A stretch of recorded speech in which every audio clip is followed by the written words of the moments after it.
Good morning, afternoon, and evening, everyone. Welcome to the Gameweek 23 pod of the FPL Wire. I'm your host, Zofar, and I'm joined by my co hosts, Late Riser and Prus. How's it been going, guys? Ella, been a magic week? Been a week. Tuesday was amazing. One of the best days, best nights of my life, rather. Got to see Coldplay, and I'm somebody. They grew into femdom while I was in college. So you listen to these bands when you're in college. So a lot of the songs hit home. A couple of tears were shed in some of the beautiful songs, and they're beasts in terms of what they just set up in terms of an entertainment perspective. If anybody gets a chance to watch Coldplay in and around their city or even on the same continent, I highly recommend it. They put on a show. It's a good one. It's really a good one. What about you, Prus? How was your week? Nothing, man. Just chilling. My wife has been in New York. She's been working this whole week, so my week has been filled with waking children up, getting them ready, going to office, doing the regular dad stuff, and watching Traitors in the evening. That's what's been happening. Yeah, Traitors, it's got to be better.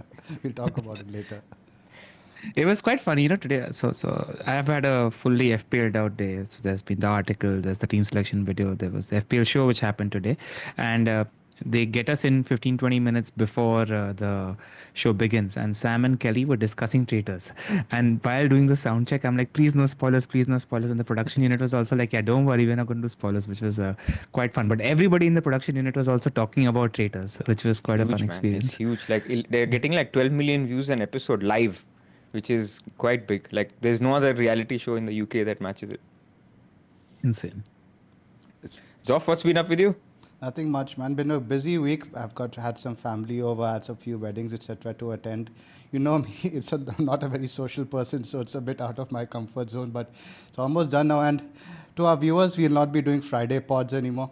Friday pods just don't work, man. It's just too tiring by the end of the week. People don't have time to consume. So we will be back to regular schedule. We'll go either Tuesday or Wednesday from next week on.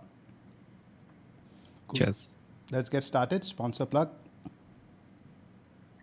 As always, all the data that you see on this podcast is from the Fantasy Football Scout members area.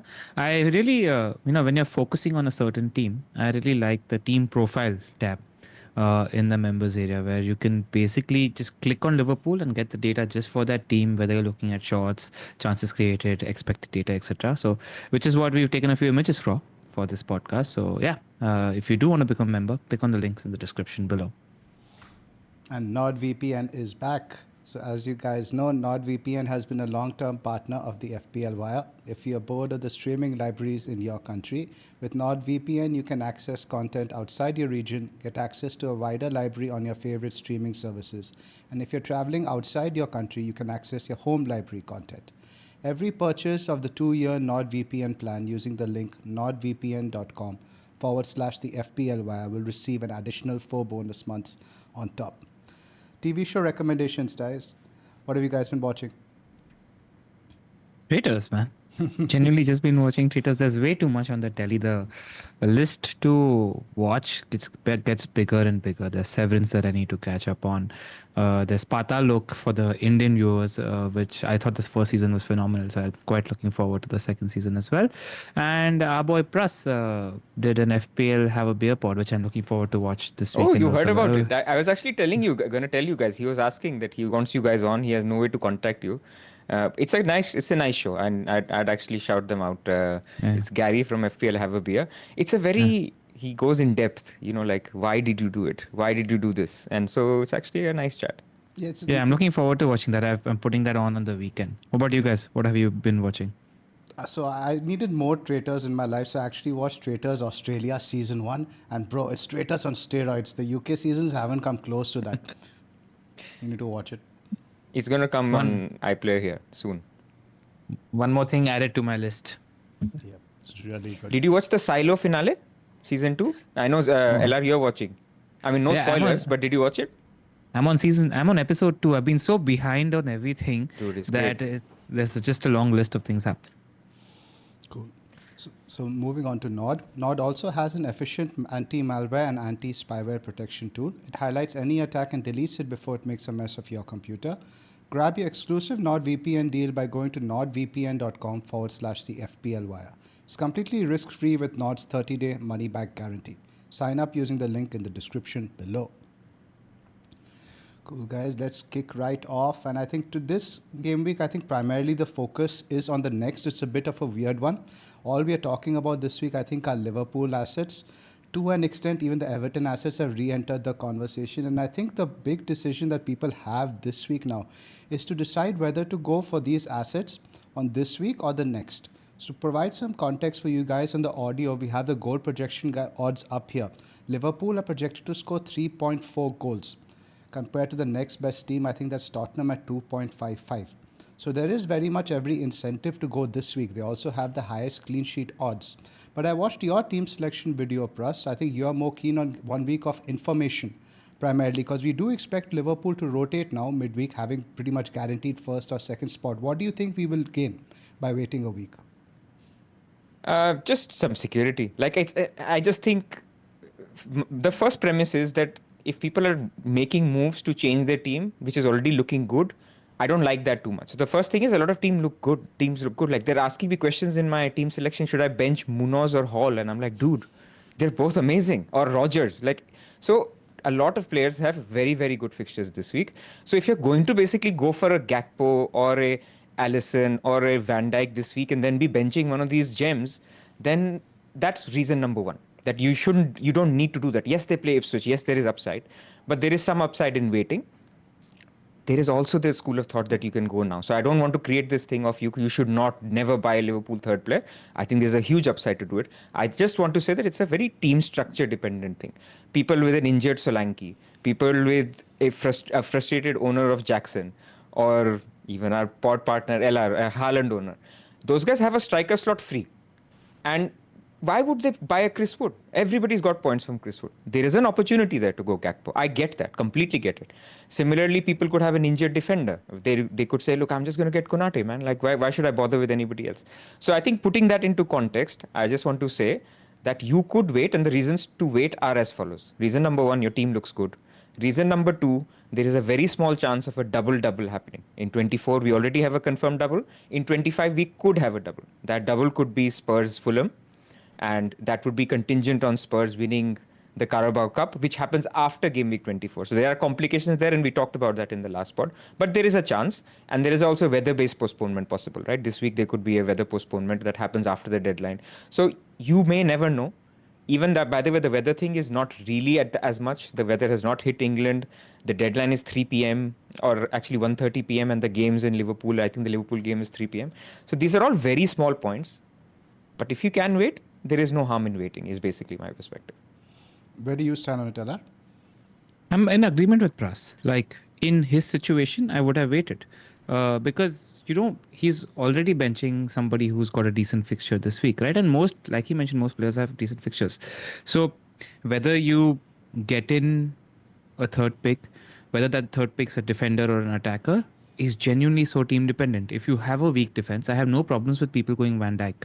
I am a little wary about people going Alisson, which we'll discuss later, because I think you're sort of cornering yourself in a certain position, and I'll give context to that opinion later.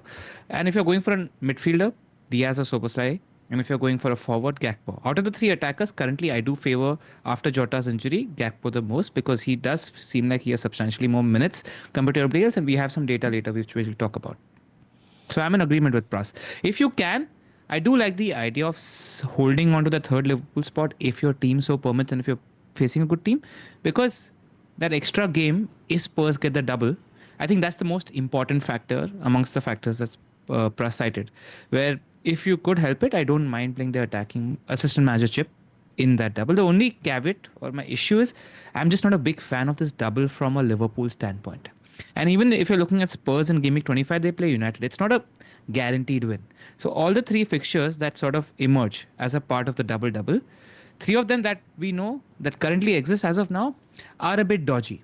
So that's the thoughts on this. But you would still play it, right? Like if you get 5 games instead of 4, I guess you still go for it. At least that's where I am. Where are you guys? 5 games are provisional though. It still requires Spurs to beat Liverpool, which as of now feels exactly, even if we get the provisional announcement. You would play it knowing that you get 4.3 fixtures, basically. Yeah. Because there's a 30% chance that Spurs make it. But 4.3 is good. Like what are the odds that Liverpool versus Wolves at home outpaces the Spurs double? I think the chances of that are pretty decent, given Liverpool versus Wolves and the fixture disparity there as well. So I don't think it's a bad thing. I think the strongest fixture in the assistant managership for Liverpool is that Gameweek 25 fixture against Wolves at home. Yeah, and you're comparing it against any other time that you played, which will also be 4 fixtures. That is almost guaranteed now. Like there's a very low likelihood that there's going to be a double later. Like the weather is only getting better now in England, and so that possibility goes away a little bit. So it's just, and by the way, there's a third factor on people who are actually considering Alisson at all. Then again, something I had mentioned. One more week of watching if Fabianski is nailed or not for very specific cases. Again, dependent on my it affects my team. So another reason to wait if you're considering Alisson. Wait and see if Fabianski is even nailed, right? One more week at least. One more week of information. You may not get there by 29, but at least one more week you'll have. Yep. That's the biggest criteria. So I was talking to Danny, FPL Bullet, who's a friend of ours, about Alisson. And the thing is, we had information last week that Potter mentioned that Areola is injured. Now, I don't know if we have information after that in terms of his fitness or anything. So I don't think it firstly depends on when Areola is going to be injury free, and even when he's going to be fit. Fabianski's looked well dodgy as a keeper, and, so he may not stay. And if you're talking about Potter as a manager, he likes players that are able to pass the ball with their feet, given Potter's philosophy and style. So it's just dodgy because you might shoehorn yourself into either definitely free hitting in Gameweek 29 or using a transfer on a keeper in Gameweek 29 or playing without a keeper in Gameweek 29, which is fine. I think there's a very good chance all of us free hit in Gameweek 29 anyway, but it just feels less flexible compared to the other options. That's all. Fair. Areola was on the bench, by the way, in the last game. So that's again one data point. So I want one more game of Fabianski starting and Areola on the bench, and then of course there is a chance, right? We're sitting in Gameweek 24, you're taking a chance until Gameweek 29. It may not work out. I'm sort of midway between where you guys are now. If you ask me to look at the next 4 fixtures for Liverpool, that's Ipswich, Bournemouth, Everton, and Wolves. Which game do you think has the highest goal projection out of all of them?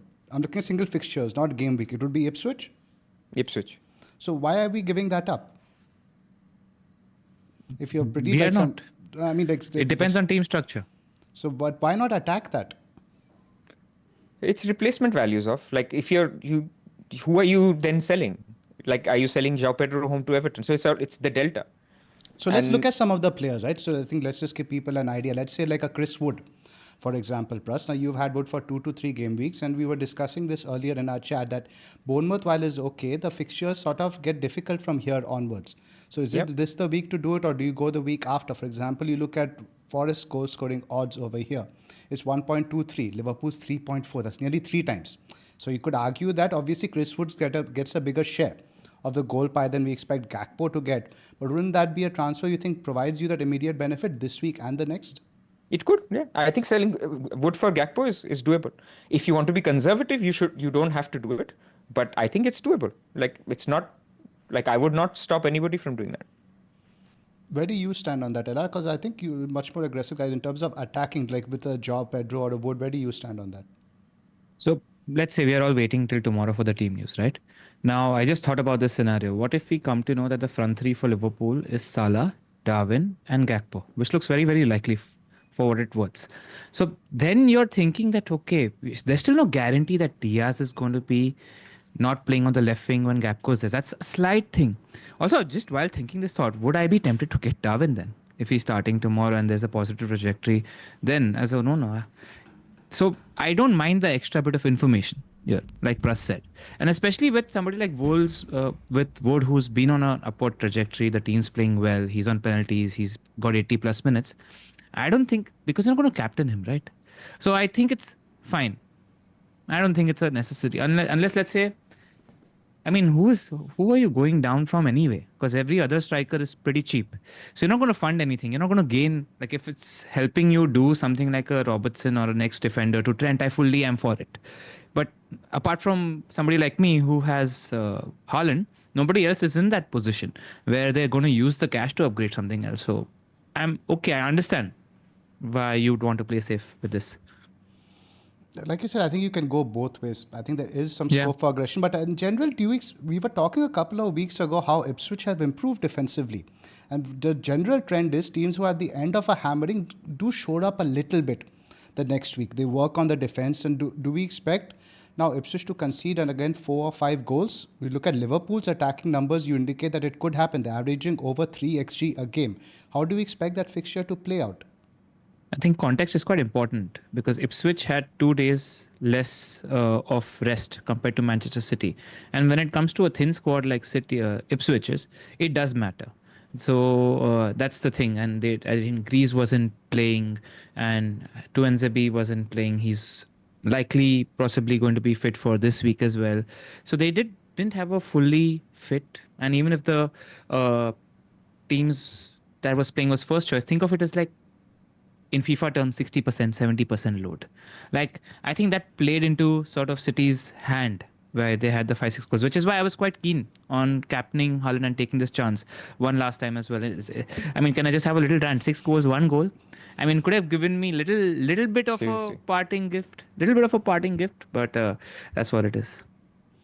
But yeah, I don't think they'll get hammered for 5 or 6 again. I think it might be 2 or 3. And again, with Liverpool, the goals could be spread out. So I do get the appeal of waiting. And we also have to consider the horizon for these Liverpool players. Now, in terms of chip strategy, I'm a little bit undecided when I'm going to play my free hit. Is going to be largely dependent on the Carabao Cup results. So I sort of want to get a Liverpool player that I'd like to keep longer term, closer to game week 33. So I get a bit of more of an idea, if I guess, with that one more week of information. That's another big thing we should consider. If you're looking to get rid of the Liverpool players in a couple of weeks and you're quite set on that, then I think you might as well enter now. Because there's no point if you get Gakpo for the entire block of 3 fixtures, 3 game weeks rather, than just a couple. I think that's where I Tough stand. question I want to pose to you guys. What do Jackson owners do? Do they sell for Gakpo? Now because he's got a fairly high ownership. And let's They say already that's sold on Monday when he missed that chance on the 92nd minute. but if you're somebody that's patient, what do you do for Gakpo? So we should mention Pep's today's press conference. He said that they have only one central defender available. So City's defense is obviously a lot weaker, and you would say that the way City play, it does suit Jackson's style on the counter attack. But the attack just isn't purring at the moment, and Jackson is the sort of player you get him after he scores a couple of goals rather than when he's on this barren form, hoping he finds I'm a asking scoring about a touch again. sell, not a buy. No, I know, but my point is you sell him, I think. Jackson to Gakpo, I think I would do it. So tricky, right? Because after City, which also is a good fixture in all our eyes, I reckon, 3 out of the next 5 are home games against West Ham, Southampton, and Leicester. The Southampton one, Like- he may or may not play though. That's what I have to keep in mind because it's a shorter turnaround. Pras, where are you? It's a tough one. I'm looking to do Isak to Jackson if I'm not free hitting in game week 29 and Newcastle are blanking in game week 27. If I think Jackson will play. So I think he could be a buy soon. I want Leicester and Southampton home. Those are the 2 best fixtures on paper. So, but it's strategy dependent, right? If I'm free hitting, then I won't. I'll hold on to Isak. So I'm saying, I'm interested in him. Like when a stock goes down and you think it still has value, it's the time to buy. But not now, and not this week. So, but would you sell him for Gakpo this week? Chance it. If I was the owner and I'd been through the same pain and the journey, I would. It's hard to put myself in those shoes, but I understand if people are sold.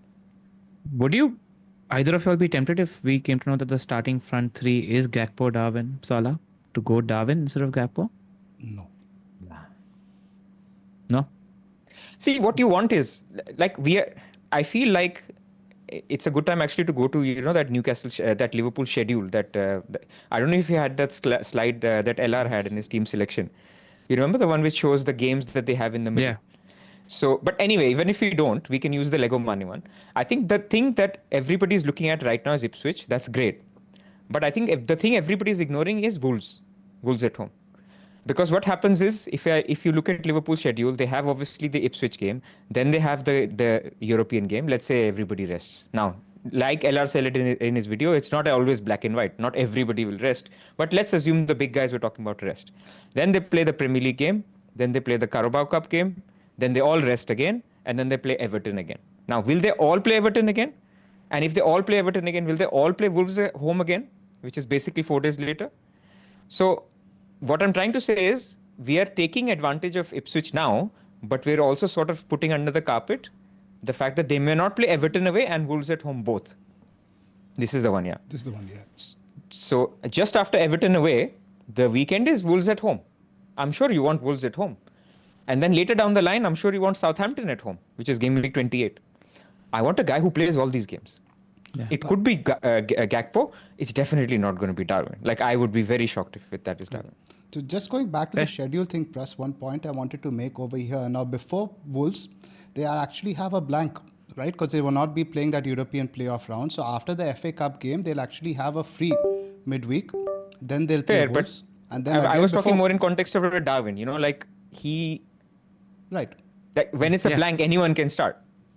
Yeah, Darwin is different, but I think in terms of actually Diaz and Gakpo, the schedule is still quite favorable, because then even when you look at that, before they play Man City, again they have a free midweek, and then they play Man City Newcastle, which again, difficult fixtures. I don't think he's going to rotate over there. The Wolves game, because of the strength of the opposition, is when you worry that he might rotate. Similarly for Southampton, right? Because Southampton is actually sandwiched between the two Champions League games, which will actually be knockouts at that stage, and then they have Villa on the other side of that if it's not a blank. So also Sorry, Ella, go on. Just one thing to note also, right, is when we're assessing these minutes, the second game of the double is 13th February. We're sitting at 24th Jan today. We're going to make a move on 25th Jan tomorrow. Now, if you're thinking about what Slot said, he said that Jota is a few weeks away. Its muscle load was an overload. Jota could be fit by the time second game of the double comes, which is a fair estimation. So that could also be a risk to Darwin or Diaz if you go for that, and if you think that Jota could be starting as a striker in those sort of games also. So just a lot more risk assessments to be made. I think Gakpo's a good pick, man, based on everything that we're saying. Like, there's nothing, I wouldn't stop anyone from getting it. Let's discuss the Liverpool picks. Let's drill down some of the options we have and have some stats over here. Go ahead, Ella, saying something? Yeah, I was just saying, I was looking at the minutes here and it stood out. This is all game week 12 onwards. So you're looking at essentially a 10 game week framework. And Gakpo, after Salah, has the highest minutes. And I thought the case with Gakpo's minutes being in doubt was when Jota was fit. But when Jota isn't fit, it looks like Diaz could be first choice as striker. But Darwin pushing him with some good performances. I don't know if you count a last minute brace against Brentford as a good performance, because he didn't do much in the Champions League game. So Diaz could be first choice, which could mean that most of the times Gakpo should be first choice for left forward. But again, it's still a shot in the dark. And outside of that, his underlying data, if you go to the underlying data, since game week 10 is second best to Salah. So out of all the options, if you're going for attackers, Gakpo's numbers compared to the other attackers looks best, and at the moment his minutes look stronger than his peers. I'd agree with that. Like, there's a little bit of non-love for Diaz. That's basically because Darwin has come back into the picture a little bit with his brace, right, in the last game. Yep. In terms of ceiling, it always feels to me that Diaz has much higher shot volume. Let me pull up some stats over here. Now, this is for the last 6 matches, all outfield players. Now, if you look at a mix now, in terms of XG non-pen, you have Gakpo at 1.48 and Diaz is 2.47. That's a significant difference. But in terms of creativity, Gakpo has created 14 chances, Diaz has created just 8. So the XA difference is where you see Gakpo pretty much adds to his XGI. XA for Gakpo is 1.8, 0.57 for Diaz. Now, we're looking at a center forward. Ideally, you want those goals, right? Because you get the bonus points for that as well. So, but if you're looking at terms of high ceiling, I would say Diaz is higher than Gakpo. Would you guys agree? No, I think the volume is the same for them. In fact, if there's so much play that's getting created from the right-hand side, which is the creative hub for Liverpool. If you think about what Trent does, and if you think about how Salah has become such an amazing chance creator, Gakpo is also there because Slot says that he's got decent heading ability and he's at the far post for a header or a chance inside the box. So I wouldn't say that there isn't enough ceiling for Gakpo. It's good that he's got as much creativity or more creativity than Diaz, but his ceiling is also, I think I can't better on bonus. Yeah. Yeah, the Probably better on definitely bonus. helps on bonus. And I also want to mention Liverpool's attacking stats, how crazy they are, right? I mentioned earlier they're averaging 3 XG per game. Their XG non-pen is 18. Newcastle are in second with 12. Look at big chances created, they're 33. The next best is 22. Look at shots inside the box, they're 106. The next best is like at 68. So they're miles apart in terms of the best attack in the league. Given this in mind, now we know that the attackers feel a little bit more short term than, let's say, a Van Dijk and Konate. But to attack the high ceiling and to attack the upside, LR, don't you think it's a punt? The third spot is better in attack than in defense? I Or stick team to what I said dependent? at the top. Team Team dependent. dependent. I genuinely think it's team dependent because it depends on how you want to play this game, right? Now, Virgil is definitely the better long-term pick in my opinion. I think he's fine. I think he's due a goal from a set piece as well. Why I'm okay to go to Gakpo? A, I'm in the comfortable position of losing Haaland and it funds Trent for me. So it's sort of like a no-brainer given my team structure. And what Pras mentioned, right? Like I looked at, let's say if I give Gakpo Wolves and then I want to sell Gakpo, there's about 3 or 4 strikers that could comfortably go to that have good fixtures at that point. Jackson being one of them, who's got Southampton and Leicester in his view at that time. And Vissa, the likes of Vissa, the Vissa likes of Mateta still have good fixtures at that point. So in my head, the out for Gakpo, if his minutes look dodgy around the Gameweek 26 mark, are quite strong. So I'm okay taking the punt, chasing the upside for the 4-game period that we have right now. But it's because my teams, it's easy to do it because it's easy to say that it's funding Trent for me and I'm selling Haaland. So it's just easier in my case. I don't think it's as easy when it comes to selling a Wood or a Jackson. Plus, if you were to wildcard today, which 3 would you pick? Wildcard, definitely I won't have Gakpo. If I was free hit, I would definitely have Gakpo. You would not Because have Gakpo. That's interesting. Who I would you wouldn't. be your top 3 on wildcard? I mean, the first 2 we obviously know. It's Salah and Trent. Who would be your third? I would have a defender because I want long. If I'm wildcarding now, I probably have them for a very, very long time. They will double again in Gameweek 33. So I have no idea if Gakpo will still be the striker or the flavor of that. You know, we've had Diaz as the flavor before. We've had Jota as the flavor before. I don't know if Gakpo will be the flavor by Gameweek 33. So I'll probably play it safe. And for me, it's always a combo. To say just to pick the Liverpool, yes, of course, there's more upside in Gakpo. But you have to compare, like in fact, I had mentioned in the previous pod, in the double game week, my other defenders have really bad fixtures. So why would I not have a doubling defender and have a striker that has a good fixture? Let's call him Mbumo or a Gordon. Then actually sell one of those and then have play Gakpo and then play my bad defender who's away to Man United or something. Again, with the caveat, Man United is what it is. I don't know why I use Man United as an example. But that's what I'm trying to say. It has to be basically a pair. I get it. I get the point you're making ultimately, like you want the guy for a bit later on, but I just can't shake the feeling that over these next 4 games, at least 12 to 14 goals, that they can be plundered by Liverpool. And ultimately, in terms of clean sheets, I like Ipswich and I like Wolves, but neither Bournemouth or Everton, I think, are fantastic. Everton, okay, somewhat little bit given their scoring record, but again, it being a derby. Bournemouth, I don't expect a clean sheet. Then you have City in 26 or 27, whenever that is. So I'm very much in favor of attacking it, just for the upside in terms of goals. The matchups you mentioned are a good point. It's just conversely, the difficult fixtures in defense are also relatively difficult in attack as well. That's it. You're saying Liverpool have the best attack. And the fixtures around them are clean sheet bankers, right? If you're looking at Ipswich at home and Wolves at home, they're also clean sheet bankers. So the coin flips both ways. And it's just also about the which opportunity tool. cost in terms of the other defenders. For example, today you still have Munoz, Robinson. They're still doing the business. You saw talk of, let's say, a Van Dijk at 6.4 versus a Robinson or a Munoz who's at at 5. How much of that do we want? Are we okay with spending that much in defense? Because let's say most of us are having Gabriel who are listening to this pod. Most of us have Trent. Now, if we go for somebody like a Van Dijk, are we okay with parking that much money in defense still 33? Hypothetically speaking, of course. Van Dijk does sound a lot. You probably then need to get rid of either Gabriel or someone, which is not ideal. So which is why Van Dijk is it becomes a little bit of a concern. Konate becomes a little easier. You can bench him against City. You can bench him for Munoz in other games. There is a rotation you can think about, I guess. But I get your point. This is why I'm also hesitant to add a defender, which is why the natural thing is maybe just get Alisson. That's basically why I've landed on Alisson.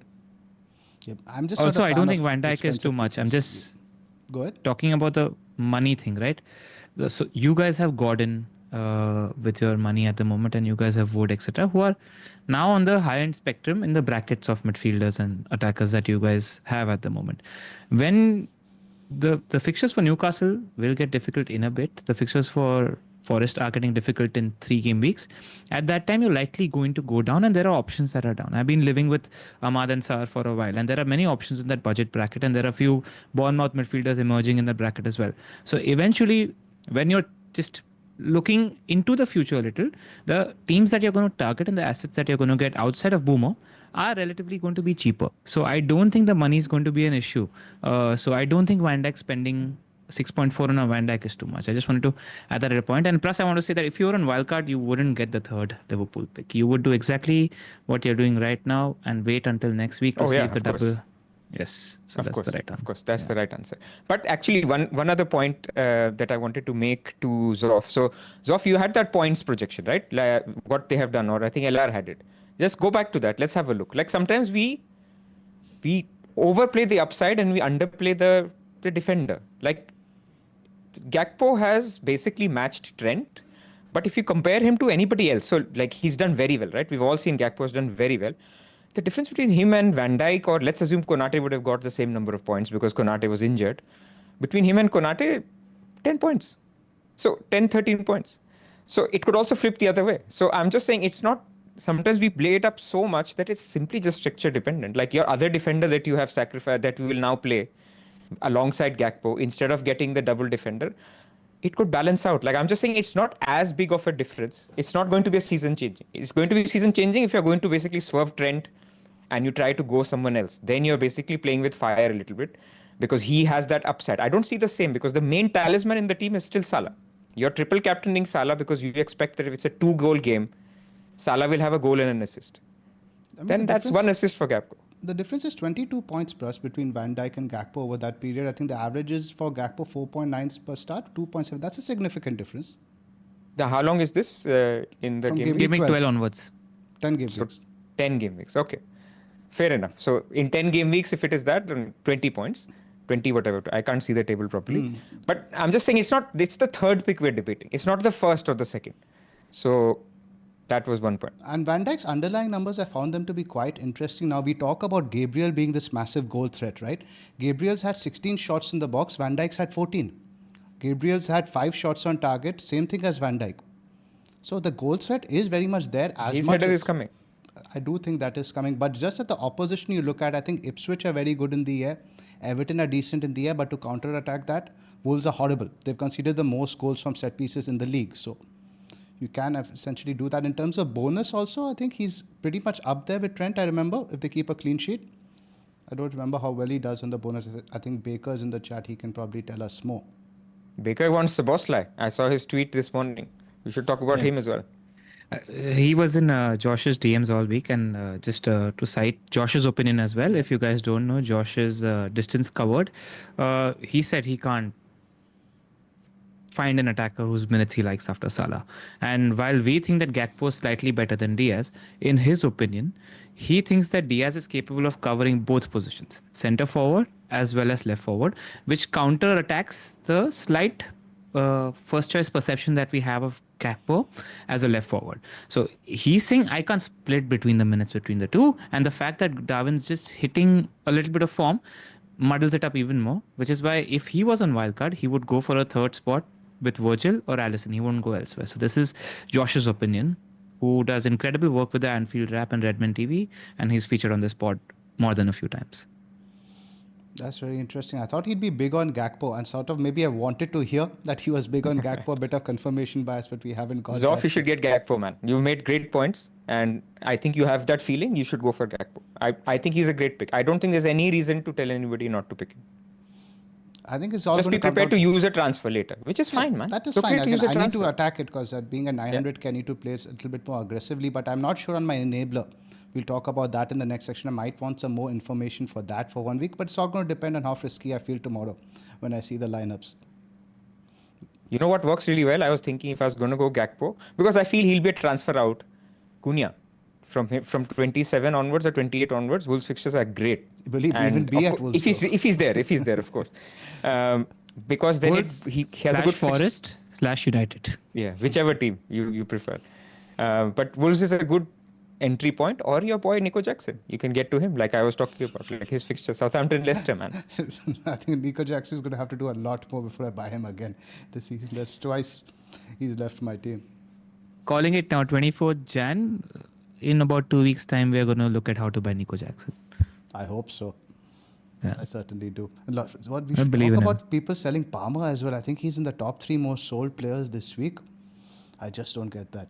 Probably No just one Foden, listening to this mediocre. pod is selling Palmer. I can guarantee it. If you're selling Palmer in this, put yourself in the chat now so we can block you. No, I'm joking. It's just that the meme that comes to my mind is shame Yeah. from Game of Thrones. Yeah. Underlying numbers aren't there, but the fixtures obviously and the pedigree of the players, what you go on. And would you guys even think about benching Palmer this week away to Man City? No chance. No chance. Yeah. Like if Salah wasn't playing Ipswich at home, he would be in the captaincy conversation. That's a bit harsh, I think. Let me exaggerate because Palmer's going to do well against City. And that City defense, man. Did you see how they fell apart in those? Even if they fell apart in the last 30 minutes, first half was all PSG, all over City. Like it's just that they got the goals, but it was all PSG. And they'll have an eye on Europe, right? Luke did his predicted team in the other Discord. And he doesn't have De Bruyne starting, for example, because he thinks that they will have to prioritize the Champions League. So they will give minutes, they will give a rest to players. So not all players, of course, but De Bruyne kind of, a brittle player, they need him in Europe. So I definitely play Palmer. While we just wrap up the Liverpool chat, I just want to address Soboslai because a lot of people are looking at that as a punty option. It was mentioned in the press conference by Slot today that Jones isn't going to feature today. And he will see whether he's going to feature in the next couple of games, which is something that works in Soboslai's favor. But his minutes still look well dodgy to me, and they look dodgier to me than Diaz and Gakpo. So that's my perception on this matter. What do you guys think? I agree. I think Soboslai I just don't like him as a pick. I think if you're at 6.3 feels very much like a coverage pick. I think you can get other options from other teams. Yeah, get Doucouré, man. At least with him, you know that you're not sacrificing a third Liverpool. And you're getting a doubler. Yep. Should we talk Everton? Let's talk Everton. Good segue to that. So this LRD sent me the numbers. Now these are Dominic Calvert-Lewin's big chances sorted by highest first. Everton versus Tottenham, he had 3 big chances. Prior to that, a couple of weeks ago on 21, he had 2 big chances. So he's effectively had 5 big chances over the last 2 game weeks, which is I think one of the highest amongst forwards over that period. Now, Moyes' comments are a little bit interesting. He switched Everton now to a back 3. And he says it's all about getting more service to Calvert-Lewin. He says if strikers get chances, they will score goals. Now, I think all of us have had our experiences with Calvert-Lewin. Are we willing to give it a fresh slate now? New manager, etc., etc. Or do we just say that Calvert-Lewin / Everton just can't score goals? LR, where are you on this? In my head, for me, Gakpo's priority and filling up those 3 Liverpool spots is priority, but I am a believer in form and I'm a believer in strikers getting a goal to go on a run. So thankfully I don't have to make the decision for him this week, and he's got not an easy fixture against Brighton, but if he looks again good, I'm not somebody who's going to laugh at people going for DCL as long as you got 8 good attackers. Plus, I think would be better to wait 1 week and see on DCL. I wouldn't feel comfortable going this week, but if Everton scored a couple of goals against Brighton, would you feel more confident in that doing that move? Yeah, I want to see Moyes one more game. Like Spurs are in such a terrible shape right now that them scoring 2 or 3 goals against Spurs is not information for me. That is like, I want to see another game. If against Brighton they score a couple of goals, even if DCL doesn't score, if he looks attacking and I see that there is intent in the Moyes style, then that's enough. Like I think he's good enough to go for again. But this is getting into a territory of I would not, if I went for him, I would let him rot. Like I would basically almost say that this is one position that I'll get him for 24. And then after that, I'll play something like João Pedro, or if you have Chris Wood or whatever, I'll play him forever. Like I'm not going to use another transfer on this guy. He has a game in 29, which is actually not too bad of a game. That would be the rough strategy with Calvert-Lewin. If your squad is strong enough to handle that, then do it. But to get Calvert-Lewin in now, then sell him for somebody else in 26, I think then it feels like it's not necessary. One of the doubles is Liverpool. Yep. As an 8th attacker, I don't mind it because some of the fixtures aren't that bad, right? If you need him to come off the bench, it's Palace away, Manchester United at home, that is Brentford, Wolves, West Ham. And again, 29 is a big draw. we're all looking for players. We want to have some sort of flexibility, even though we don't set our plans in stone yet. Look at the good fixtures in 29. It's primarily for Leicester, Everton, and who else over here? Man United. You didn't get the Leicester Man City and Man reference. United. Forest and He said Ipswich. Leicester. I missed it. I just want to add a little bit of layer to this, right, with regards to Liverpool, and just going to look a little further than we should with regards to your chip strategy. Is there's a chance that you free hit in 29 if you're heavy on Palace, which quite a few people are, if you're heavy on Newcastle, which quite a few people are, and if Arsenal lose their tie to Newcastle United in the Carabao Cup, which is the likelier outcome because Newcastle United are 2-0 up against Arsenal. If that is the case, you're going to spend a lot of transfers getting rid of your Newcastle. Let's say you have Hall, Isak, Gordon, Munoz, and Eze/Sar/Martina. That's 5 players that you want to spend losing your transfers in by the time Gameweek 29 comes.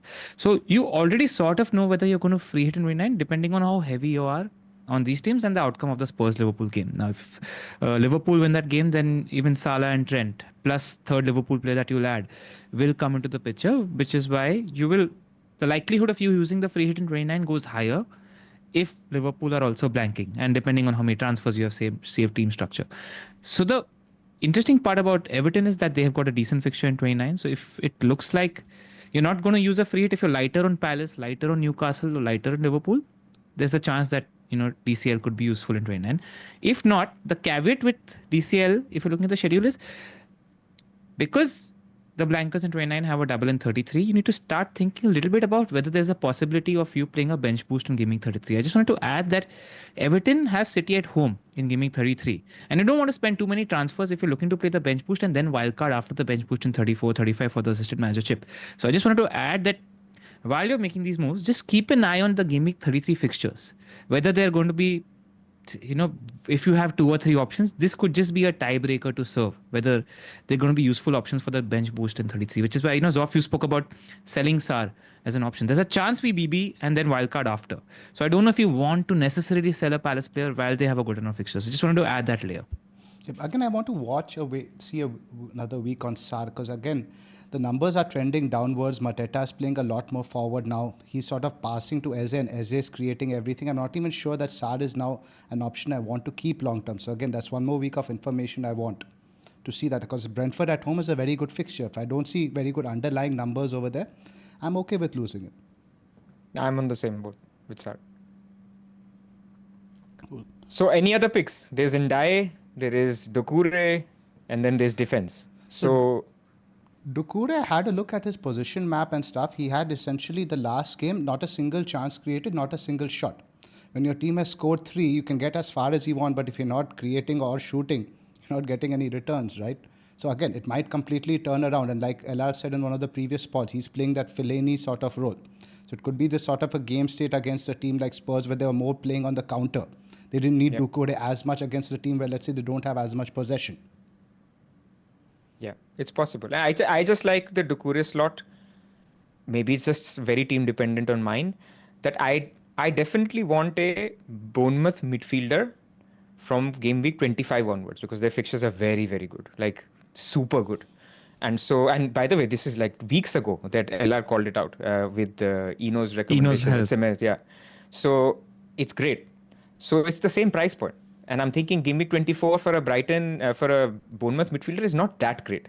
So is it worth maybe just chancing it? It's home to Leicester. If I see anything, it enables something for me. Like I can basically go Gordon up to Bumo. I can do Sar to this guy, Doucouré, and I can get a Konate for Robbins. Something like that. There is a possibility in all the various parts that I could look at a Everton midfielder, which is sad to say. Didn't they just change shape though? And that's taken Mikalenko's stock above, because he's sort of doing the Aston Villa formation, a hybrid 3-4-3/4-3-2-1, where he plays the centre back sort of wing back as the third defender on that side, and Mikalenko pushes forward on this side, and Lindstrom and him handle the other side. He gave a lot of, just as information, he gave a lot of praise to Lindstrom for his role, and he spoke about how he noticed Lindstrom as a player who was very good when he was on the opposite side in one of the Europa games when he was managing West Ham, and he called out and said that he's a big player for us, and I want him to get a lot closer to goal, and I want him to carry the ball a lot further. So again, scout them against Brighton. Let's talk Bournemouth a little bit, because I think they're an enabler for a lot of people for their moves. I think Kluivert now is obviously one of the most transferred players this week. 3 goals from something like 0.33 XG. And I think the 3 guys that people are looking at are Semenyo, Kluivert and Utara. Let's talk about all of them. Pras, are you buying into the Kluivert hype? I mean, it's not hype. And it's not just because we're saying it because he scored a hat-trick. His minutes have gone up. Basically, because Evanilson is out, they don't have Tavernier. Tavernier and so his could be minutes back have gone around, because I think today he could be back. So in that case, we need to be wary. So for me, the order was still Semenyo, then Kluivert, then anyone else. But now this has changed with the injury. If Kluivert is getting the same number of minutes as Semenyo, let's assume that Tavernier is not back. Then a guy on pens who's central is as good. I mean, you remember in draft how keen we were to get Kluivert very, very quickly. So we like Kluivert. We just didn't like his 60-minute subs. So I think there's a problem with Bournemouth, and this is the reason why I don't want to commit to them, is they could easily sign a striker, or they could get a striker on loan between 24 and 25. So you jump on one, especially Otara. The first guy who'll drop out if they sign anybody on loan will be Otara. The second guy who'll lose minutes if they sign anybody will be Kluivert, because Otara will come on for Kluivert. So if you wanted a super safe pick now, Semenyo is your guy. If you can wait to 25, and this is the exact reason why I'm thinking maybe an Everton mid for a week, see if they've signed anybody, and then go for the right Bournemouth mid. That's the thinking. I think you could potentially leave it till maybe 24 late also, because I know the window closes, I think 1 or 2 days after the 24 deadline. You get some sort of noise. The player they've been linked primarily, I've seen, is Evan Ferguson, who I don't think is a fit for that system at all, with the amount of energy the centre forward is required to expend. But you get some sort of noise, right? I think you leave that move at least a little, 1 more week at least. Yep. Ella, do you have any preference? No, safe is Semenyo, but the only thinking is if a guy scores a match-winning hat-trick against a team like Newcastle, he's gotten some leeway as a first-choice player in the team, whether a striker comes or not for a while, right? So I wouldn't mind somebody going Kluivert, because the penalties might make up for the slightly fewer minutes compared to a Semenyo. And I watched the Planet FPL Clash of the Correspondents. They had the Bournemouth and Forest guys on this week. You mentioned that Utara is a very different profile of player from Evanilson. It's letting Kluivert get into more central positions. So that is something also we need to observe, I think, for another week. Because Forest had a good defense. Now we see Kluivert doing well over there also. So I think gives me a lot more confirmation. Yep. Just in terms of enablers, while we're talking enablers, a couple of picks that I do like.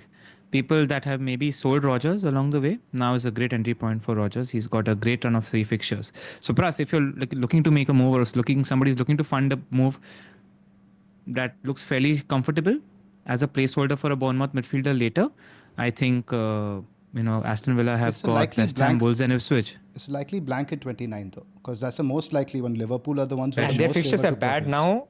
After these 3, I don't think anyone is touching Rodgers or Watkins for the rest of the season even. They're actually not great at all. Maybe double comes and everybody changes their mind. And plus they're a bit dire, man. This thing, my son has started supporting Villa out of just fashion. Because he doesn't like Man United anymore, which is fair, I understand. And so he started supporting Villa. And now Villa are losing every single game in the Champions League as well. So he's quite lost as a fan. So I've been watching Villa's games. They've been really bad, man. Yeah. I don't know what's happening. It's not just Watkins, because Watkins got this run of games. He's done all right. And Rodgers has done fine as well. People who have Rodgers, please play him. This is not to say you should. But to buy, I would be a little bit hesitant. Only other enabler that sort of jumps out to me is because of Spurs fixtures. Again, a team in dire form is Kulusevski. 6.4 million. He's not that expensive. I'm just thinking about a placeholder who's got a great entry point this week. But I wouldn't go either. I would just chance upon the Bournemouth pick that you want to get right now, so that you're not spending a transfer later. The fixtures are good and they are an attacking team. But again, Utara, I would like to give it 1 more week of information. I think Kluivert and Semenyo I'd be a bit more confident on. And in the order that Pras mentioned, I think Semenyo the most confident. But again, he's a frustrating player. You have to watch him through a few games. Just tolerate his blanks. He's a good example is against Chelsea, 0.03 XG. he had like 2 returns. And you see the games at home to Everton, 0.7 XG, no returns. So you need to have patience with that, dude. Exactly. Yeah. Exactly. If Endai was a midfielder, it'd be a no-brainer. He would be a good pick. I agree. Price dependent if you're somewhere around Doucouré, yes. But right now, as a centre forward, again, Moyes mentioned channeling chances towards Calvert-Lewin. So it's very clear that he wants Calvert-Lewin to be his focal point. And when they're the same price, same position, I think it's a no contest. Agreed. Brentford from next week. Like you guys have, I mean, I think LR is going to get Boomo. You will have Boomo. Next week home to Spurs, man. I have to have Boomo, man. Like anyone listening and they don't have Boomo, it comes to that category of like you're playing with fire a little bit. Like I don't like that situation. So what would you say to people who don't have Boomo? I think you get him in, and they've also signed a new fullback, and that's been a problem position for them this season. So what that also means is now they can play the back three more effectively. They were earlier lacking the width over there. So it also gives them an additional option, I think. But definitely, let's look at the fixtures again for Brentford. Great. The fixtures are good. I'm just trying to find them. Yes, so Tottenham, West Ham, Leicester, Everton, Villa. Good games. Underlying data is great. Again, besides a good out option also, I guess, from Gakpo. Because again, at 29, they have Bournemouth. They have a confirmed fixture. You could look there instead of but after that, it's tough, huh? After 29, it's a little tricky for Brentford. I just wanted to cite out. So next week is a great entry point. So let's say if I've got a free transfer and I don't want to get DCL, I think Vissa is for the next 5 or 6 weeks going to be one of the most explosive differentials in the game. He's actually getting much more XG than Boomer is even. Boomer's the better pick. Go Boomer. But I wouldn't mind people doubling up for this 5-6 week period in a team that's good in attack these days. So Boomer, I like the boomerang move. Gordon to Boomer, Boomer to Gordon. Like in 5 weeks, because after Gordon has blanked, then his fixtures are great. So you can basically do a little bit of that. A bit like João Pedro to DCL, DCL to João Pedro, which neither worked, but still. Let's talk about some of the other matchups over here. A lot of people with benching decisions which involve João Pedro. Now, again, another player who's very interesting in terms of the underlying data. The data has been quite poor, but the matchup at home to an Everton team that have a bit more attacking impetus now, I think is still good. Brighton are a bit of an upward team now in terms of their wins. They've been getting a few results, but I think they haven't won at the Amex since like November or December. I remember reading something like that in Neil's notes. How confident are we of a João Pedro return this week, Ella? Good pick, yeah. I've seen nothing wrong. Like I said last week also, with Welbs, the team becomes better. And now they've had a week of no football as well, right? So that sort of adds up with no midweek football for them. So I think it's a perfectly fine pick, perfectly fine play. I wouldn't bench him. Plus, I think I know your views on João Pedro. I mean, I'm just saying, like, we are comparing it to Rodgers and these guys, man. They can't lace his boots, man. Like, I mean, this guy's on penalties. He plays for a very attacking team. And he's now back to his favorite, basically number 9 position. Or basically just playing behind Welbeck, sorry. And so I just think, yeah, he's good. He's got minutes, he's got penalties, and he plays for a very good team that is on the up. So I would not bench João Pedro this week. I'd agree with you guys. Another player I want to talk to you guys about is now Robinson. He's been quite good over the last few weeks, but at the fixtures, I don't know how to really read them for Fulham. Now, on 24, they have Newcastle. There you could potentially bench him because you have Mikalenko, etc. Then after that is Forest at home, Palace at home, Wolves away, Brighton away, Tottenham at home which I think most likely will be a confirmed fixture, and 30 Arsenal. These are not great fixtures, but again, at his price, Robinson offers good value. Fulham in terms of open play goal attempts conceded, they're actually the lowest in the league over the last 6 matches. Is he a sell plus, or just somebody look to bench? Because I'm using him as a perma play. I don't like this now as a perma play going forward over the next 6. Yeah, as a rotation, he's okay. As a playing also, he's fine, man. He did it well even in the tougher fixtures. They do show up in the tougher games. He's attacking. He's not a must sell, but he's getting to a level where 5 million, I think people will have sale value of 5.1 million on him. Like, there's other good, cheaper defenders that you can also get to or use those funds if you wanted to. I think it's a little bit of depends if you need to. I have a different lens to this because I've been one of those guys who is perma playing Robinson because I had Haaland, right? So I had a thinner squad. My other 2 backup defenders are Ipswich defenders. The reason why I was able to bridge the gap to your non-Haaland teams was because you all actually benched a lot of Robinson points in those backup games. He's great on bonus points. He's actually very, very attacking. So even if he doesn't get a clean sheet, which he's got a good chance for, especially now that Sanderberg is fit. He's a very important cog in that midfield as well. Except for the next two off, I think they're all playable fixtures for Robinson until 29. So I wouldn't be too worried about that. Fair point. And he's great for bonus points, genuinely great for bonus points. So he's one of those points where a clean sheet, because Fulham are again not scoring many goals, there's a good chance of his clean sheet being like an 8-pointer. Is Van Dijk or Konate necessarily an upgrade, you think, given the transfer that's required and the additional outlay?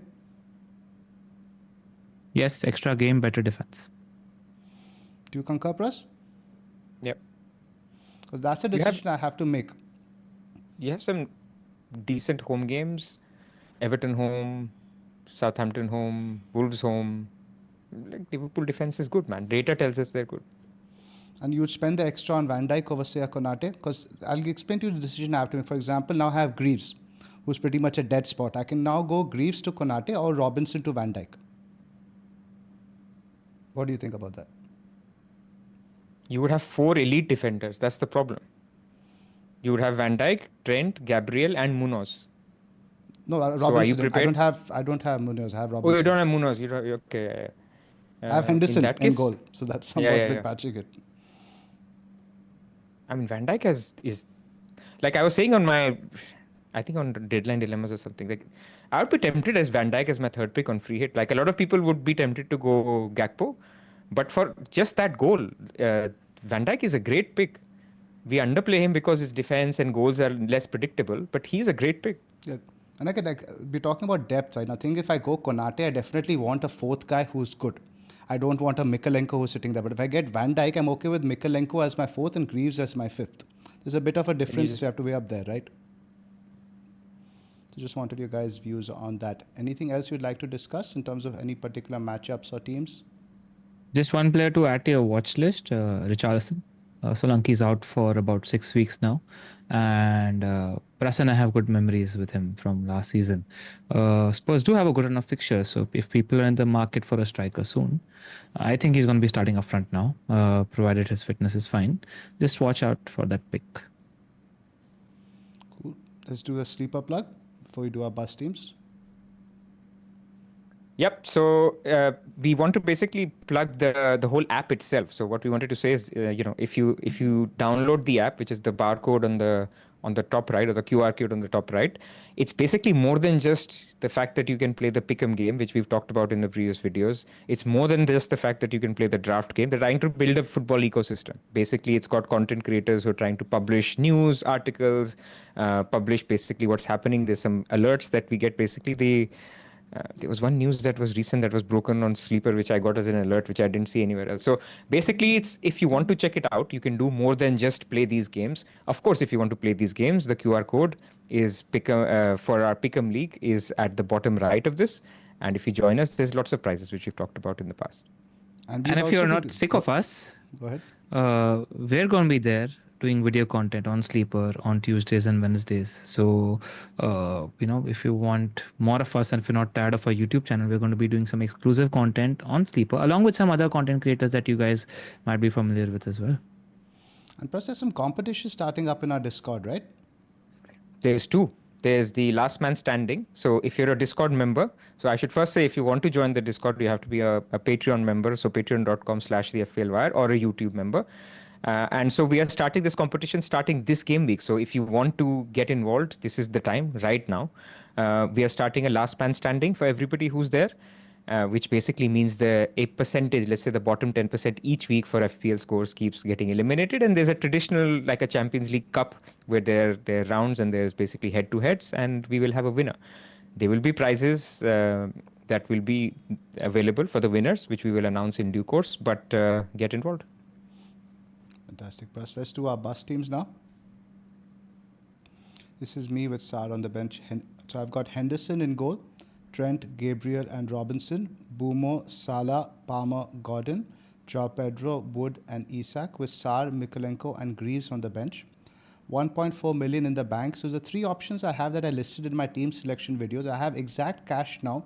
So basically, to fund Robinson to VVD, I need 0.1. So that could be funded by Joao Pedro to DCL. That gives me 5 players for the double. Alternatively, could go, let's say, Greaves to Konate. You could potentially bench Gabriel now at home to this one Man City, because now we're hearing that Saliba might not make that. I'm a bit more okay with benching Gabriel that week now, although Gabriel is still very much capable of a header against Man City. Or the alternate would be now I need to basically to take Joao Pedro to Gakpo, I need 0.6 million. So I was looking at something like Sar to Utara. But again, I'm not that confident on Utara yet. It's not a player I would normally buy. If you told me to buy clean slate of players to look at, he wouldn't even be in my top 10. So I feel a bit uncomfortable with that. And it also feels like I'm making 2 transfers to get 1 player.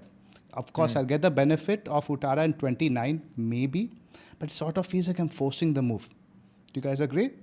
I agree. I don't like the Joao Pedro for the reasons, not because it's Joao Pedro to Gakpo, but like Sar could against Brentford score a double return, and then you're like, dude, what have I done? Like Sar was a perfectly good pick for long term. Yeah. And Pedro's on for a brace against Everton.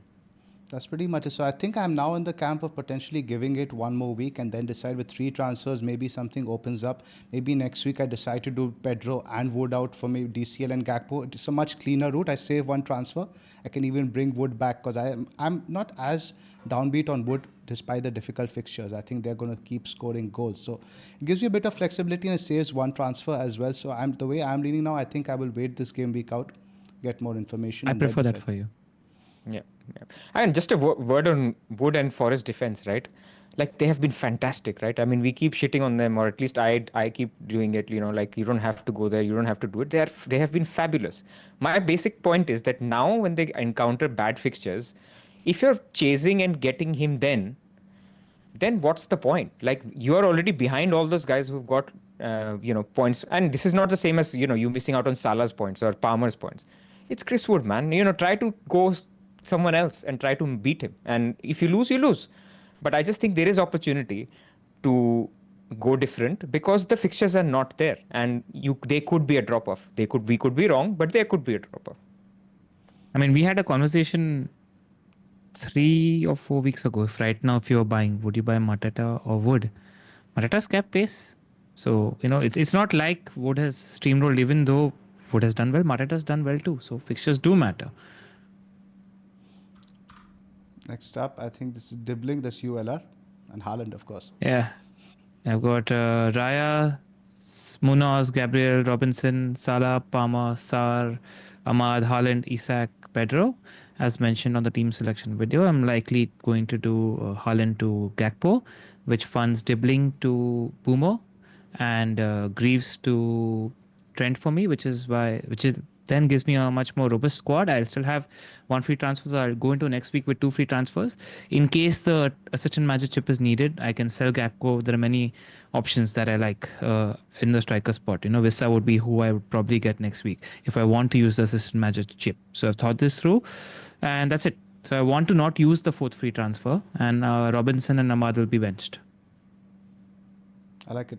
Getting 3 big upgrades, you're finally spreading that Haaland. That's the thing, if you're spreading Haaland cash, you might as well do it in 1 move in the same week. There's no point doing just 1 transfer and leaving the cash to linger.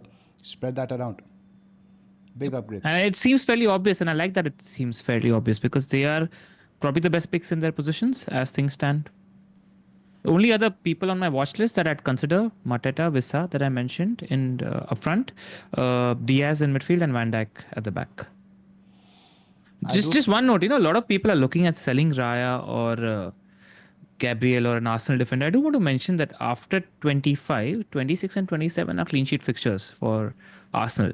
So you're getting this week and you're getting 25 and 26, which are pretty decent fixtures for Arsenal from a clean sheet point of view. So even if you're doing like a Raya to Alisson, right, I don't know if it's an upgrade because Arsenal have got decent clean sheet fixtures after. So think about that. I don't feel fully comfortable doing that, especially since it's the keeper move. For audio listeners, those fixtures that LR is referring to are Leicester away and West Ham at home. Good fixtures, like you said. Plus, your team? Yeah. So I have got... actually, LR teams will not be that... I mean, basically Gordon for... No, actually, it is still reasonably different. So Raya and Gabriel in defense, Munoz and Trent. So I think the defense is fine. I'll have to bench Robinson because I think the other 3 are better this week. Then Gordon and Isak versus Southampton. Palmer definitely playing. Salah captain. Bruno away to Fulham. Wood versus Sar was a debate. when I looked at Robty's numbers, Wood was like reasonably higher, like 0.28 versus 0.4. Then you take into account EO, and then I'm like, man, okay, I'll decide next week if I need to. So this week I'm reluctantly a little bit benching Sar, and then João Pedro and Isak. So I don't think I need to do anything this week. Next week I'll have 4 free transfers, and there's a very spicy move, but I'm 0.0 on it, so I doubt if I'll be able to do it. What we'll is see. it? It's basically Raya, Robinson, Sar, and Chris Wood out, and it's Allison, Mikolenko, Bumo, and DCL in. So basically that will give me 5 doublers. It will give me Bumo, which no matter what, Bumo will come in next week. And so that's the thinking. So that midfield of Gordon, Bumo, Palmer, Salah, Bruno sounds very nice. And a defense with Allison, Gabriel, Trent, and Munoz also. Munoz is pretty much perma play after this. Like their fixtures are good for a while. So that would be the thinking. But if I don't get there, I might just do 3 transfers and do Gordon to Bumo, which is also reasonably okay. Which is a funding move over there? Wood to DCL. Wood to DCL. So that might be the only move you have to do early, and I don't think anyone's going to be jumping on DCL. I think you'll And be Wood fine. might rise anyway. He got it so far, Prost. He had to get that in. This is a fact. Don't smirk. It's a fact. He's Oh, we almost did it. We almost got there, but yeah. That's my team. We have a super chat. We have quite a few actually. Let's just go Okay. back and cover those. Well, before we get into that, just a question for you guys. For those that are considering the captaincy on Isak, I think it's just worth addressing because a few people did ask. Yep. So do we do, I mean, Salah 12-point average against promoted teams. I just trust the attack a lot more than I trust Newcastle. But what do you guys think? I think Salah at home, like you said, a 3.4 goal projections is just so good, man. Yeah. So all three of us are it's comfortably the on equivalent Salah. of playing with fire. Like you have a guy with higher goal projected. He's a midfielder, higher, very good clean sheet odds. He's like one return, 10 points. So That's pretty Isak much is it. in form and all. That's great. That's very nice. But who's going to get the brace or the hat trick? I think it's more likely that it's Salah. Cool. Let's look at the super chats. First one from FPL Hey Hey. Which of Soboslai or McAllister for the double? Of the two, I think probably Sobo. I know, LR, you had mentioned McAllister is getting in good positions, but the data a bit stronger for Sobo. I think a bit more selfish as well. Agree. Yep. Next one, Foden to Diaz or Nico to Gakpo? I think hands down Nico to Gakpo. I'm expecting Foden to do very well. The recent comments from Pep are very encouraging on Foden. Although do you guys think Marmoush is going to affect Foden's minutes going forward? Keep in mind, Marmoush can't play in the Champions League. Why fix something that ain't broke? If it doesn't fund much or doesn't do anything else for a team, keep Foden. I don't want to say I've been watching City very closely, right, as a Haaland owner. So what's been happening is every time the ball is coming in from the right-hand side, which is primarily through KDP, who's the best creative hub of that team, he crosses it to the box and he's very accurate. The thing is, Haaland is always parked at the far post. If you remember the 2 goals that Foden scored against Ipswich, they were near the near post. And this has been happening for 6-7 weeks. He's never making the near post or the center of the park run, which is why, because he's got Nunes doing the width on the other side, Foden is ghosting into the box a lot more central, which is why he's scoring these goals in the center of the box. Because Haaland is occupying a defender too at the far post. So, he looks fine from a footballing perspective at the moment, which is so frustrating, man. Like those goals, Haaland should be in the center of the goal, man. He mentioned that he's getting marked a lot more in this game. I saw an interview recently, and that's what's been happening. He's drawing 2 or 3 defenders towards him, which is freeing up the space for Phil. And the tactical... It's very tweak which they tactical. made- Yeah. I'm sure Pep has told Haaland, be on the far post and allow Phil to run, and it just is tactical. Yep. So yeah, I think we're in agreement that Nico to Gakpo is a better move over here. Yep. The next one from Rob. And I'm not sure. I don't think people should sell Jackson. I don't feel good about selling Jackson. I wouldn't do any either. But then you also think Gakpo is better than Diaz, right? So I think I would save. as I wouldn't make a combination. transfer and wait till next week to do it. I wouldn't sell That's Jackson. also fair. That's also fair. Bro, I can't really get behind that though. Yeah, one guy away to Man City, another guy's home to Ipswich. Have you seen Man City play the seasons off? I have, but I've also seen Liverpool play this season, my brother. I think Jackson is far superior in terms of just general goal scoring odds. Generally, the chances he's getting man, every the game, comments are etc. going to be lit again. Let them be. Let them be. I I'm know. not scared of writing my I know opinion. nobody's scared, seem to be scared, Yeah, but yeah. just what I think it's going to be like. Cool. Next one. Yeah. Bench which one out of Joao Pedro, Wood, Rogers, and Bruno? Yeah, dude. I mean, this is offensive. Why is Bruno in this list? Because Bruno's an easy bench here, right? What rubbish. I mean, people didn't watch the last two games. He gets 10 pointers for nothing, like for doing nothing. Even the Europa League game, like he was just strolling around, basically kicks the last ball into the goal. He gets 3 bonus equivalent, goes a goal. Come on, man. Respect Bruno. I think Rogers of the lot. Guys agree? I think between Pedro, Wood, and Rogers, they couldn't pick, right? I mean, my instinct says Wood, The but other I guys are also penalty takers. Out of the 4 he mentioned, Yeah. Rogers is the only one who's not a penalty taker. Yeah. But between Joao Pedro and Rogers, it's close. If people wanted to get an unbiased view. Yeah, I'd go with the penalty takers at bench Rogers. Next one from Stephen. He brought in Mateta for Jackson. He know Gakpo has a double, but he just needs Mateta in his life. Did he make a mistake? He'll get Alisson as a third Liverpool. Not really. I think Mateta over a longer horizon could easily outscore Gakpo with, let's say, we take 3 to 4 game weeks. Fixtures are really good. Yeah. Next one from Subhajit. Which 2 to play from Sar, Wissa, Munoz, Raul, and Neko Williams? I think this is a Neko Williams bench we can boost. eliminate. Yeah, bench Neko. Bournemouth are good at home. Raul has a good fixture. Munoz you definitely play at home. Raul, Munoz, Vissa, and Pedro. I'd play Raul and Munoz. Which 2 to, yeah, I think Bench Raul and Munoz. Yeah. Bench Sar, Palace have Wissa, still Neko. conceded just 2 in the last 5, so you take that. Yeah. At home, the defense has been actually pretty decent. Yeah. Emre Kappa, he needs to bench one of Semenyo, Bruno, or Wood. Bruno again? Bruno just keeps popping up all over Bench the place. Semenyo. Bench Semenyo. Semenyo. Agree. One from Pulkit, no questions, just good luck and best wishes. Thank you so much, Pulkit. From Shaunak, I wonder if he's going to keep Haaland through this LR. I think he's also getting rid, right? I remember it's him the mentioning time in the to. Discord. Shaunak, start Munoz over Gabriel or Timber. He has TAA and 2 free transfers. I don't know, man. I still would play the Arsenal guy. I think maybe bench Timber, because I think Timber, the upside is a bit lower now that he's playing at centre back, but I wouldn't bench Gabriel in that game. Yeah. Play Gabriel, bench Timber. Split the difference, hedge your bets, and hope Munoz gets his long due goal, man. Did you see his position for both the goals? Yeah, he's just chilling there to the right. As a Sar owner, I'm like, dude, where are you? And that's actually something I noticed, that Munoz is taking a much more advanced position with Sard playing deeper. I'm so scared Goal of is the coming, Munoz goal. man. I'm so scared of the Munoz You can be happy for us, both your goal. pod partners. I'll be will happy for you guys and for Daniel himself. I love that dude. And he's like 6% owned still. He's a pretty strong differential.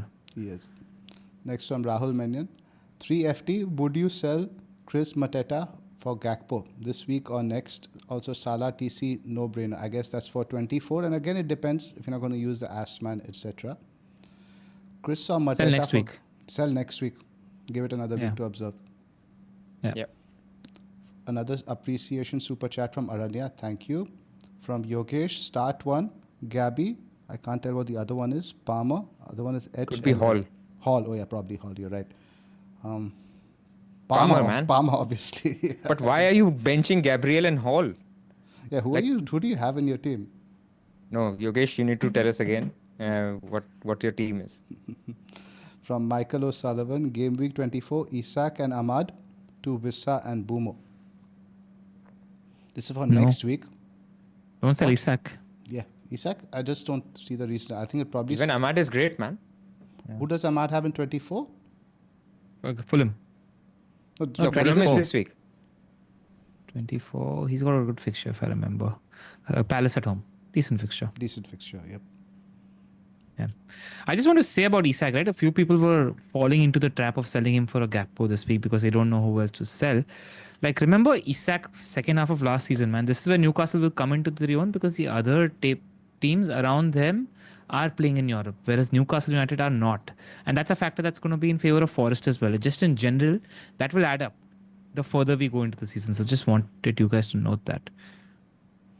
The next one is from Jariab. Can't play Timber on Munoz. Already playing Gabriel. I think Munoz. We talked Munoz. about this. Just already hedge a spoke. little. Yep. Yogesh is back and his bench is even heavier now. He's added JP to the equation. I would say genuinely, Yogesh, consider bench boost. If you're going to be benching Gabriel, No, he's benching All- one of bench those. one, bench He's only one, benching bench one. oh, of bench those. one. Sorry, I thought play one. I was like, man, I need to like. No. I think benching one. I think it would probably be Hall, man. Hall or Gabby? Hall. Hall, not Gabby. bench Hall. 'Cause I think Wolves' Southampton will header score. record. Oh, yeah, exactly. Wolves are terrible from defending set pieces. We actually mentioned that. That's just one from Gov FPL. Good luck all. Another appreciation super chat. Thank you so much, Gov.